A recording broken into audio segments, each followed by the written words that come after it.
কবলিত বন্যার ভিতরে রশিদিয়া ছাত্ররা আমার আম্মাকে রাত্রে 3:30টার সময় যেভাবে ঘর থেকে বাইর করে নিয়ে আসছে লাশের মতো তারা জীবন বাজি রাখি আমার আম্মাকে উঠে এবং প্রতিনিয়ত ছাত্ররা রশিদিয়ার গ্রামে রশিদিয়া ছাত্ররা যেভাবে মানুষের উদ্ধার করছে এটা বলা বাহুল্য। আল্লাহ দরবার সকল ছাত্রদেরকে আল্লাহ নেগায় দান করো। ছাত্রদের উসুলায় এই এলাকার মানুষ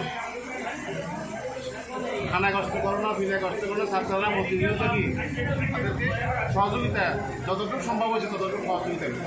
এখানে প্রায় 5,500-6,000 লোক আছে, তদারকি ওরাই করছে সব কিছু, এখনও করছে।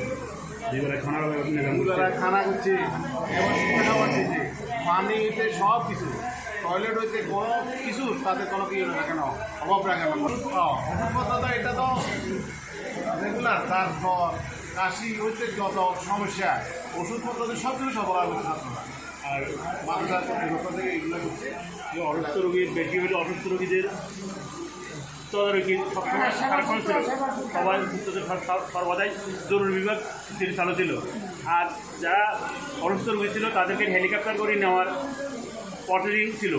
এখান থেকে নিয়ে তারা ঢাকাতে চট্টগ্রামে সবসময় তদারকি করছে। হেলিকপ্টার অনর্গল ছিল আমাদের এখানে।